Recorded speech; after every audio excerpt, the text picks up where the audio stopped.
ভাই এরা ভালো মানুষ, কিন্তু অনেকে গালিগালাজ করা অলরেডি শুরু করে দিয়েছে।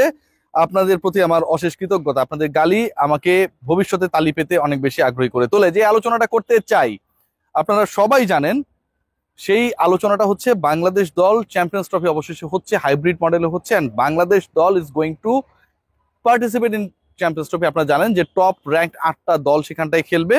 বাংলাদেশের প্রথম ম্যাচটা আমরা জানি তারা খেলবে ইউএইতে, ইন্ডিয়ার এগেনস্টে। 23 তারিখে বাংলাদেশের আরো একটা ম্যাচ রয়েছে 24 তারিখে ইনফ্যাক্ট, এবং পরের দুটো ম্যাচ বাংলাদেশ খেলবে রাওয়ালপিন্ডিতে। আলোচনা বাংলাদেশ কার বিপক্ষে খেলবে সেটা না, এগুলা আগে থেকেই ডিসাইডেড, কোন ডেটে খেলবে সেটাও ডিসাইডেড। আলোচনা হচ্ছে বাংলাদেশের প্রথম ম্যাচের 11-এ মুশফিকুর রহিম এবং লিটন কুমার দাস। মুশফিকুর রহিম এবং লিটন কুমার দাস এই দুই ক্রিকেটারের থাকার সম্ভাবনা একদম নেই বললেই চলে। আমি অনেক অ্যাডভান্স হয়তো কথা বলছি, কিন্তু আপনাদের সাথে এই ডিসকাশনটা করলে মাথায় ঢুকবে যে আসলে বাংলাদেশের 11 গড়াটা কতটা চ্যালেঞ্জিং হতে যাচ্ছে আপকামিং চ্যাম্পিয়ন্স ট্রফিতে। আমরা যদি একদম শুরু থেকে খুব শর্টকাটে ডিসকাশন করার চেষ্টা করব, বাংলাদেশের 11-এ কারা কারা থাকতে পারেন সেই ডিসকাশনটা করি। ওপেনিং এ ডেফিনেটলি সৌম্য সরকারকে আপনি রাখবেন। তানজিদ হাসান তামিম অসাধারণ খেলেছেন সবশেষ ওয়ানডে সিরিজটা, তাকে আপনাকে বাদ দেওয়ার সুযোগ নেই। এই দুজন ক্রিকেটার ওপেনিং এ ফিক্সড হয়ে গেল। নাম্বার 3-তে Najmul Hossain Shanto, he is going to lead the team in Champions Trophy, তার পজিশন নাম্বার 3। নাম্বার 4-এ মেহেদী হাসান মিরাজ। মেহেদী হাসান মিরাজ সবচেয়ে সিরিজেও নাম্বার 4-এ ব্যাট করেছেন, নিজেকে প্রমোট করেছেন, ভালো ব্যাট করেছেন, রানস করেছেন। নাম্বার 4-এ তাকে সরানোর কোনো সুযোগ নেই। নাম্বার 5-এ তাওহিদ হৃদয়। নাম্বার 6-এ কে ধরেন মুশফিকুর রহিম। নাম্বার 6-এ মুশফিকুর রহিম।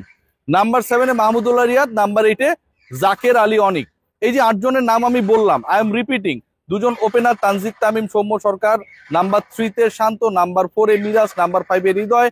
নাম্বার 6-এ মুশফিক। নাম্বার 7-এ রিয়াদ। নাম্বার 8-এ জাকের আলী অনিক। এই যে 8টা প্লেয়ারের আমি নাম বললাম, এই 8 জন প্লেয়ারের আপনি 8 জনকেই বাংলাদেশের 11-এ রাখতে পারবেন না। কেন? 8 পর্যন্ত বলেছি, পরে থাকে 3টা স্পট। এই 3টা স্পট 3 জন বোলারকে আপনাকে দিতেই হবে, তারা বল করবে। এখন এই যে 3 জন বোলারকে আপনি 3টা স্পট দিয়ে দিচ্ছেন, এই 3 জন বোলার ছাড়া উপরের যে 8-এর কথা আমি বললাম সেখানে বোলার আছে একমাত্র মেহেদী হাসান মিরাজ।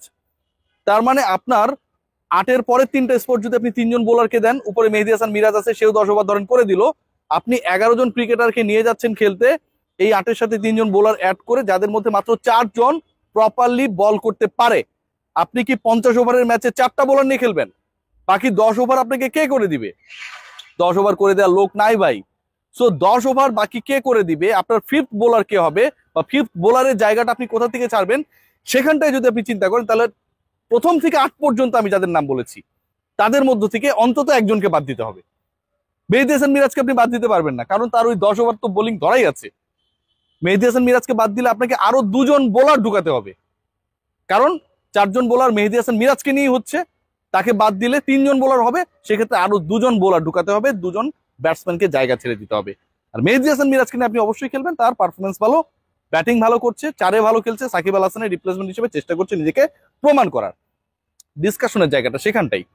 9, 10, 11 3 জন বোলার, টপ 8-এ মেহেদী হাসান মিরাজ বোলার। আরেকজন বোলার কিন্তু 11-এর মধ্যে আপনি পাচ্ছেন না, তাকে জায়গা ছেড়ে দিবে কে? 2 ওপেনারে কেউ ছাড়তে পারবে না, তারা তো ওপেনিংই করবে। সৌম্য সরকার ছাড়বে না, তানজিদ তামিমও ছাড়বে না, ক্যাপ্টেন শান্ত জায়গা ছাড়বে না, হি ইজ দ্য ক্যাপ্টেন, ওয়ানডেতে তার ফর্ম ভালো। এই 3 জনের মধ্যে জায়গা ছাড়া কারো সুযোগ নেই। নাম্বার 4-এ মেহেদী হাসান মিরাজকে আমি একটু আগে আলোচনা করলাম, তাকে বাদ দেওয়ার কোনো সুযোগ নেই 11 থেকে যদি সুস্থ থাকে। নাম্বার 5-এ তাওহিদ হৃদয়কে আপনি খেলাবেন, যদিও কিছুটা ফর্মটা সেইভাবে আমরা পাচ্ছি না। নাম্বার 6, 7, 8 মুশফিক, রিয়াদ, জাকের আলী অনিক। রিয়াদের পারফরমেন্স কিভাবে খেলেছে, সবশেষ 4 ম্যাচে 4টা টানা 50+ ইনিংস, অসাধারণ খেলছে, অসাধারণ ফর্মে রয়েছে। বাংলাদেশ দলের এই মুহূর্তে টপ ফর্মের ক্রিকেট হচ্ছে মাহমুদুল্লাহ রিয়াদ। জাকের আলী অনিককে আপনি বাদ দেওয়ার চিন্তাও করতে পারবেন না, স্বপ্নেও না, বাস্তবতেও না। তাওহিদ হৃদয়, মুশফিকুর রহিম, এই 2-এর মধ্য থেকে আপনাকে একজনকে পিক করতে হবে, যাকে আপনি 11-এ নেবেন না। বাংলাদেশ দল বাংলাদেশে প্রথম ওয়ানডে খেলতে নামবে যে 11 জন ক্রিকেটারকে নিয়ে, সেই 11 জন ক্রিকেটারের মধ্যে মুশফিকুর রহিমের বাদ পড়ার চান্সটা সো হাই। কারণ 5 জন বোলার খেলাতে হলে ন্যাশনাল টিমের কম্বিনেশনে মুশফিকুর রহিমের জায়গাটা নেই। সেই ক্ষেত্রে মাহমুদুল্লাহ রিয়াদ নাম্বার 6-এ ব্যাট করবে, জাকের আলী অনিক নাম্বার 7-এ ব্যাট করবে, পরে 4টা স্পটে 4 জন বোলার খেলবে। মেহেদী হাসান মিরাজ টপ 7-এর মধ্যে থেকে আরেকজন ক্রিকেটার যিনি বল করতে পারেন। বাংলাদেশের এই 5 জন হবে বোলিং ডিপার্টমেন্টে 50 ওভার করার জন্য চয়েস। লিটন কুমার দাসের ক্ষেত্রে ঘটনাটা কি ঘটলো? লিটন কুমার দাস আপনারা যদি মানে খেলা দেখে থাকেন, লাস্ট 5 ম্যাচে 3টাতে 0 করেছেন, এমনিতেই তিনি ফর্মে নেই। আবার একই সাথে লিটন কুমার দাসকে আপনি 1 ডাউনে 2 ডাউনে অথবা আপনি 6-7 খেলাবেন, সেই জায়গাটাও নেই। কেন নেই? 6-7 জায়গাটা খেলবে জাকির এবং মাহমুদুল্লাহ। নাম্বার 2 যেটা মোস্ট ইম্পর্টেন্ট, গলার অবস্থা বেশ খারাপ, কথা বলতে পারতেছি না, সেটা হচ্ছে 2 ওপেনার যারা তানজিদ হাসান তামিম এবং সৌম্য সরকার, এদেরকে আপনি বাদ দেবেন না। বাদ না দেবার অন্যতম কারণ, দেখুন বাংলাদেশে 5 জন বোলারের কথা আমি বলেছি যে যারা বল করবে। কেউ একজন খারাপ করলো, কারো একটা খারাপ ডে আসলো, 2-4-5 ওভার যদি আপনি কাউকে বল করাতে চান, সেক্ষেত্রে মাহমুদুল্লাহ রিয়াদকে এবং সৌম্য সরকারকে হাত ঘোরানোর অপশন হিসেবে আপনি কাজে লাগাতে পারবেন। লিটন কুমার দাসের ক্ষেত্রে যেটা পসিবল না। এখন প্রশ্ন হচ্ছে তাহলে উইকেট কিপিং করবে কে? আমি লিটন কুমার দাসকে মুশফিকুর রহিমের 11 বলছি, আমি কিন্তু তাদের বিরুদ্ধে না, আমি কম্বিনেশনের কথা বলছি। তাহলে উইকেট কিপিং করবে কে? আমার কাছে মনে হয় সেই জায়গাটায় হয়তো আমরা জাকের আলী অনেককে দেখতে পাবো। এখন পর্যন্ত আমার কাছে এটা মনে হচ্ছে, মানে বাংলাদেশ দল 11 ক্রিকেটার্সকে নিয়ে চ্যাম্পিয়ন্স ট্রফির প্রথম ম্যাচের কম্বিনেশন যেভাবেই করার পরিকল্পনা করুক না কেন, আলটিমেটলি বেস্ট উইকেট কিপারকে নিয়ে বাংলাদেশ খেলতে পারবে না। আবার যদি মুশফিককে খেলানো হয়, তাহলে তাওহিদ হৃদয়কে ড্রপ করতে হবে, তাছাড়া আর কোনো জায়গা নেই। লিটন কুমার দাসকে যদি খেলানোর চেষ্টা করা হয়, তাহলে ডেফিনেটলি টপ 2 জন যারা রয়েছে সৌম্য সরকার অথবা তানজিদ তামিমকে বাদ দিতে হবে। বাংলাদেশ দল দেয়ার ইন আ সিচুয়েশন আমার কাছে মনে হয় যেটা quite difficult to manage their 11 for the first match in Champions Trophy. But এটা খুবই স্যাড, খুবই আনএক্সপেক্টেড যদি এরকম 11 করতে হয়, এবং এটার জন্য আসলে দায়ী কে, এই ঘটনাটা কেন ঘটলো সেটারও যদি আমরা উত্তর খোঁজার চেষ্টা করি, তাহলে the only answer is Shakib Al Hasan.